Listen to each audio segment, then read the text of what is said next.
tayong lahat. Welcome back to my channel. Kami Mayroon. Nag-aayos ako mga kami. Dahil today wala akong pasok. Pero napakadami ko namang schedule. May schedule ako mamaya. 10:40 ng umaga. Mag-ano oras na dito. Yan, alas 10 na. Kakain pa ako ng tinapay. Sa dentist. And then afternoon sa chiropractic, yung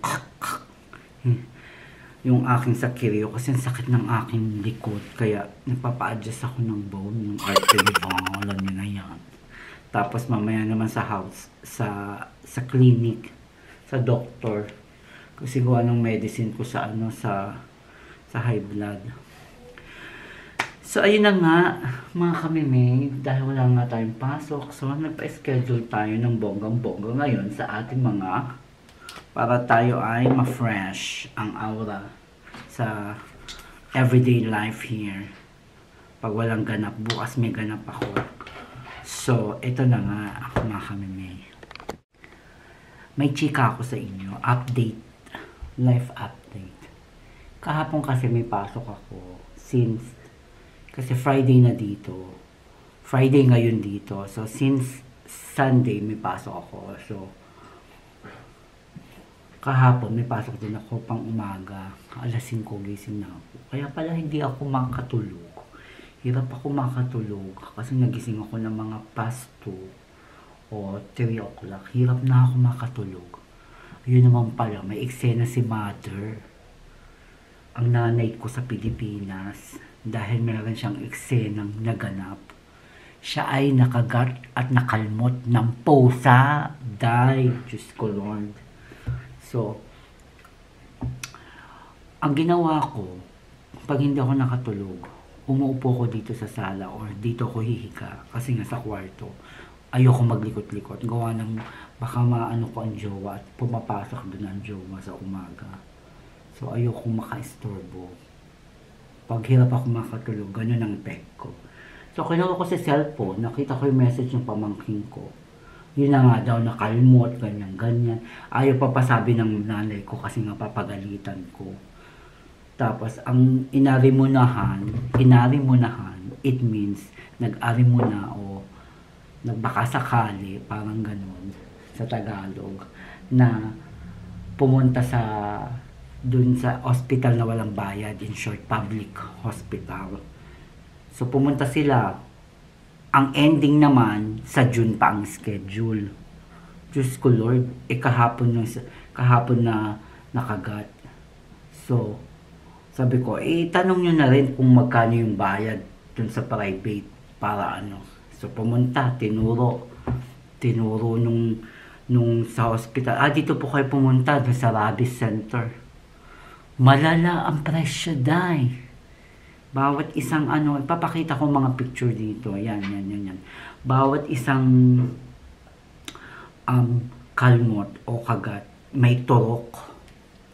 Grabe. Tsaka papakita ko din sa inyo kung magkano yung nagastos ko. Ayan.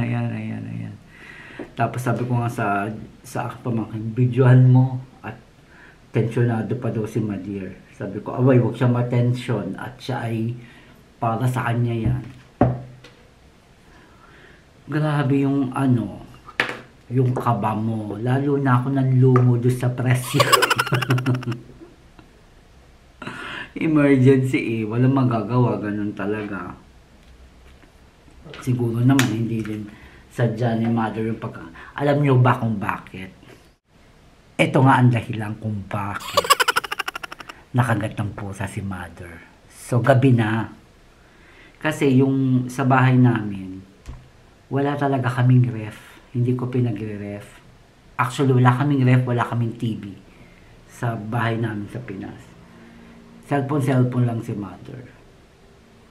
Tapos, sabi ko, wag na kayo magganyan kasi nga wala na makapambayad kuryente. Which is, practical lang talaga ako. Kasi syempre, minsan naaawa din naman ako sa nanay ko. Pero nagiging practical lang talaga ako kasi alam nyo na wala din naman aanuhan. Anyway, ibang istorya yun. So, pumunta siya dun sa bahay ng kapatid ko. sa likod. Meron daw doong pitsil, lalagyan ng yelo. Nilalagyan nila. Gustong uminom ng malamig na tubig. So, ito na nga si gabi na nga, diba? So, madilim yung dadaanan. Siguro, yun, natapakan si Pusang Gala. Pusang galang. Mga pusang galang yan. Mga purhisyo. Tapos sasabihin, pag inaway, ganyan-ganyan. Makarabis na yun, day. Mga pusa, malala pa naman. Tapos, ayun, natapakan si Pusang Gala. Ang ending, nakalmot. Sa buntot daw ata natapakan, nakalmot at nakagat. Sigaw na daw siya, sabi ng pamangkin ko. Nagulat daw yung pamangkin ko. Baliktad daw yung pamangkin ko. Sabi ko, ganun talaga. Ay, anyway, at least tapos na yon, na ano ko na siya, napaturukan ko na, sabi ko, sige, kung babalik ko, ayan na, at ako naririndi, ayoko nang naririndi, ang dami kong ganap dito, tapos naririndi pa ako, diba? Ayun yung eksena ng nanay ko, day, makita niyo sa picture, para siyang lugoy na lugoy, nahihiya daw siya, salamat sa akin. Sabi ko, ay wala tayong magagawa, ganyan. Kailangan mag-ingat. Sabi ko, kaya kailangan talaga lagyan ng ilaw dun sa mga dadaanan. Tsaka sabi ko, ba't baga naman ikaw ay lumalabas pa para sa malamig na tubig? Pwede ka namang, ang banas-banas daw, ang init-init. I understand naman talaga yung ganyan sitwasyon sa Philippines. Talagang 40s, 38, 35 degree ang init, talagang grabe, kailangan may aircon. Wala nga pa ba ko ready aircon, hello. Tapos ito na nga, sabi ko, bakit ko ba ito labas ng labas pa, hindi ko ba makatiis muna? Ay siya, hindi na sumagot. Sabi ko, ayoko nang pahabain at drama, baka ako'y ma-stress pa. Ako'y may pasok ng alas 5 alas 6:30 ng umaga, igising ko ng alas 5. Buti na lang kamo, maaga din ako nagising. Siguro kaya ako maagang nagising. Sige, istorya sila sa akin. Ako, baka magalit si Kamimi, ganyan.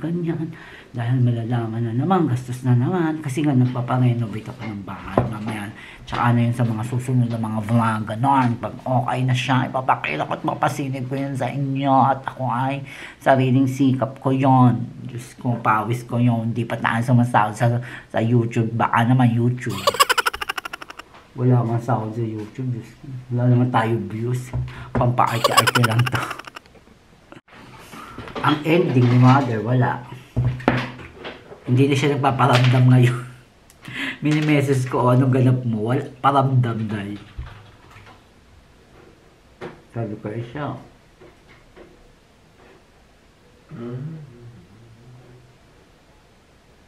Nalagay tayo ng pampaarte sa mata.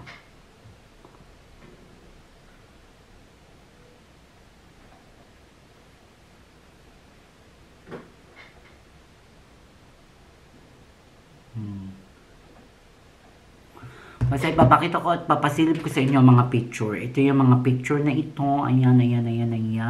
Diyos ko, makita nyo habang tinuturukan ng aking nanay. Ay nakaganyan-ganyan. Okay? Bye-bye.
And yes, nakabalik na tayo sa bahay. Ako ay nagpainit ng tubig. At ako gutom na gutom dahil ako ay nag-schedule sa dentist. Sabi ng dentist, okay, good. Daw ang mga teeth ko. Tapos nagpa-schedule din ako sa chiropractic, sa adjustment on the likod ko. Okay, pero talagang sinagad niya ngayon. Masakit kasi talaga. Especially sa lower back. Ang sakit. And then, nagpa-check din ako para sa aking high blood. Sabi ng doktor, perfect! Diba? Perfect tayo ngayon. Perfect attendance. Chok. Dahil wala tayong pasok, super pa-schedule ako. At ngayon nga ay, dahil bukas may pasok tayo. Ganyan lang life ni Kami May. Sometimes boring, sometimes it's not boring. Katulad ngayon, super kain ako ng cupcake. Alam nyo na. Sarap.